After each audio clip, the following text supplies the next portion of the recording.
You know, the horizon has a way of calling a man, even while the kettle whistles in his own kitchen.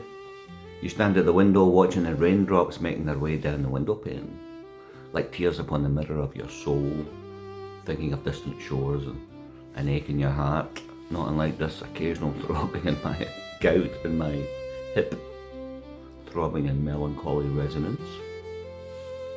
And then you go. You follow the promise of the rainbow through wet streets and sunny boulevards and places where you stand out, foreign places. Your mind drifts upwards and away like the smoke from old Mrs. McShane's chimney. You follow your longing dream, yet the longing travels with you, like the familiar smoke from that chimney. It sits beside you on trains and leans against harbour rails, waits in the silence after conversation. It refuses to leave until you leave, and even then, it's with you. And when at last you return home, wherever that home is, how is it possible that you're standing once again at that window?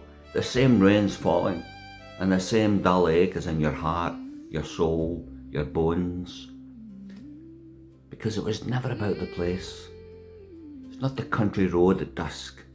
It's not the glimmering city lit up with gold after the rain, not the distant mountains carrying snow like a white burden upon their shoulders.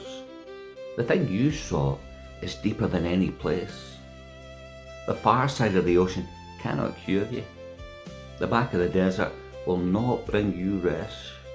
Only the fire that burns, the fire that appears in the bush, can still your heart. A man can cross oceans and wander deep into the deepest wilderness, but only when he least suspects it does the fire appear. His searching heart is at long last rewarded, and the reward is the voice from the fire. Suddenly the ache is gone.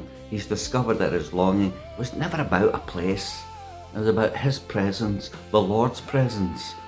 Now he lives from the fire that's been ignited in his heart, and from the living waters that's been put in him, drawn up from the wells inside that shall never run dry. 'Tis drawn from a silver cord from an ancient aquifer.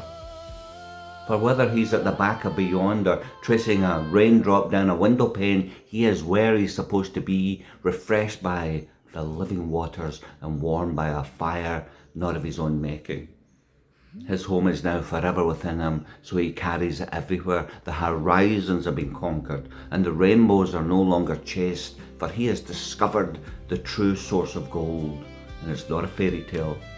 He has found his exceeding great reward, and his name is Jesus.